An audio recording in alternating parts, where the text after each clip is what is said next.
Dengan ini melantik dan mengukuhkan saudara-saudara sebagai pengurus PWI Kota dan Kabupaten Padang Briangan.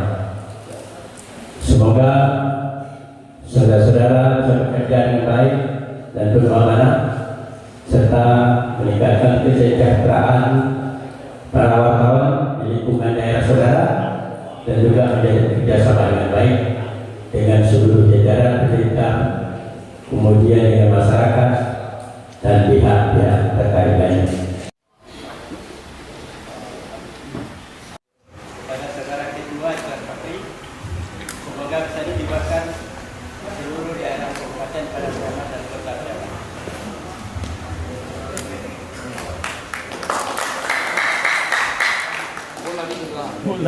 Bukan, silakan kembali ke tempat.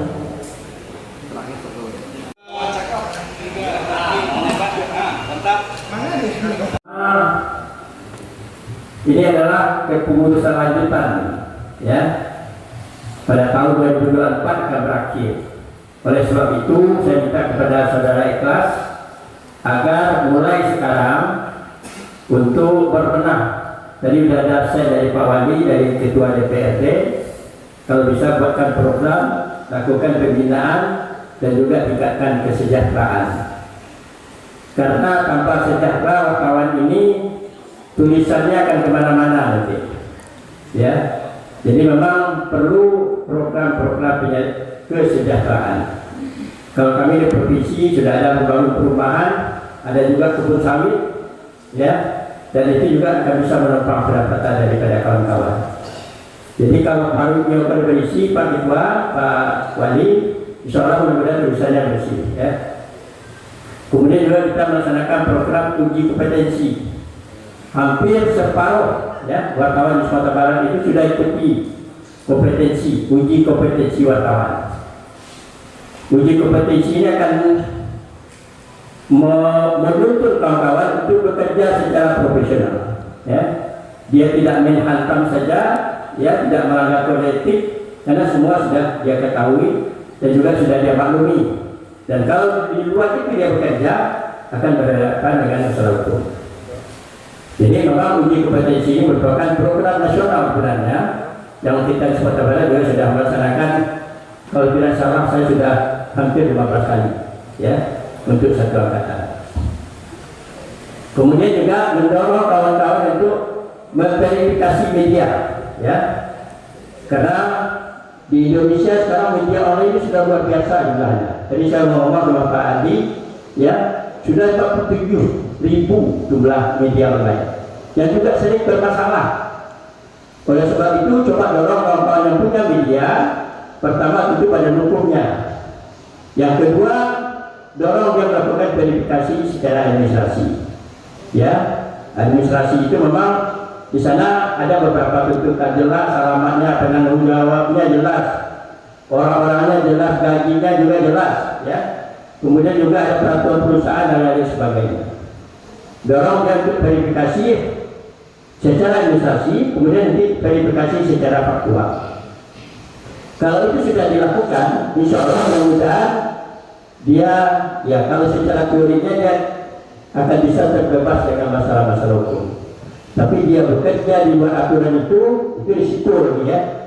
Ada juga, kita bisa juga mengatakan wartawan ini baik semua, bisa dikatakan. Ada juga yang nakal dengan berbagai perilaku. Tapi oke lah, kalau memang dia berperilaku seperti itu, silakan dia berhadapan dengan masalah-masalah hukum.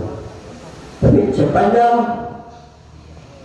terkait dengan pemerintahan itu harus diselesaikan melalui Undang-Undang 40 tahun 99, yaitu Undang-Undang Tentang Pers. Tidak bisa juga dikriminal, ya. Kalau umpamanya ada wartawan yang tidak disukai oleh katakan pihak tertentu, dan bisa juga dikriminal, ya. Dia harus melalui Undang-Undang 40 tahun 99, ya. Semua diatur di sana.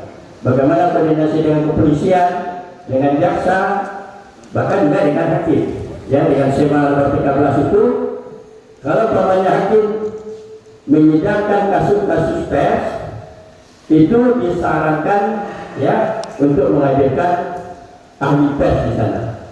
Jadi tidak bisa juga hakim mengambil keputusan tanpa mempertimbangkan pendapat dari ahli pers, ya.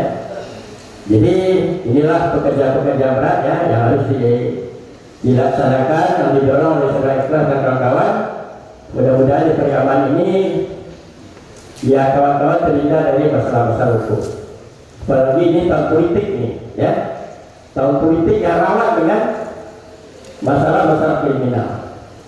Saya berharap ya sesuai juga dengan edaran dari Dewan Pers, kalau ada kawan-kawan yang mencalonkan diri, cuma hak mereka ya untuk menjadi anggota legislatif, selama dia nanti setelah dicetek itu memang diharuskan cuti, tidak bekerja secara profesional sebagai wartawan, supaya ada independennya. Tapi kalau dia tetap bekerja, bisa dapat diduga bahwa dia tidak akan independen dalam melaksanakan tugasnya. Dan itu juga akan berisiko dengan masalah-masalah politik dan juga masalah hukum. Oleh sebab itu sekali lagi saya ingatkan kepada kita semua, terutama wartawan yang sudah bekerja begitu lama, ya, tentu kita berharap tidak tersangkut dengan masalah-masalah hukum. Inilah pekerjaan berat saudara Ikhlas dan kawan-kawan, terutama di Kota Pariaman dan Kabupaten Padang Pariaman, dan dalam Pariaman itu hebat persen. Pada waktu saya Kabak Humas 2010, Ketua PMI-nya juga Ikhlas Bakri. Sekarang kembali beliau. Dan ini mudah-mudahan bertanda sesuatu hal yang baik bagi perkembangan insan pers, baik itu di Sumatera Barat, Padang Pariaman ataupun Kota Pariaman. Khususnya kepada para wartawan, insan pers dan rekan-rekan serta hadirin yang kami banggakan. Pada kesempatan ini pertama tentu kami menyampaikan salam maaf dari Bapak Bupati, Bapak Suatribun. Sebenarnya beliau dari pagi tadi dari dalam perjalanan subuh pulang mengejar untuk bisa hadir. Namun karena memang yang namanya perjalanan, termasuk pada saat sekarang ada musibah yang menimpa keluarga besar pemerintah Kabupaten Padang Pariaman dengan meninggalnya mantan Sekda Bapak Haji Joni Priadi. Mudah-mudahan beliau semoga khotimah dan diterima di sisi Allah Subhanahu Wa Taala. Dan mari kita doakan, dan atas nama keluarga beliau kami juga menyampaikan kalau memang ada kesalahan ataupun kekhilafan yang beliau lakukan, mohon dimaafkan. Dan nanti melalui keluarga kami sampaikan juga bahwa keluarga juga sudah memaafkan kita semua. Mudah-mudahan beliau bisa ditempatkan di surganya Allah Subhanahu Wa Taala. Amin. Karena atas nama bupatinya silakan. Jadi itu mungkin tidak mengurangi arti kehadiran saya di sini mewakili bupati. Namun sebagai informasi terakhir, beliau juga sepertinya mengejar ke sini. Mudah-mudahan mungkin walaupun di akhir-akhir acara Bapak Bupati Pak Suatribun bisa hadir di tengah-tengah kita. Dalam masa kemajuan dunia.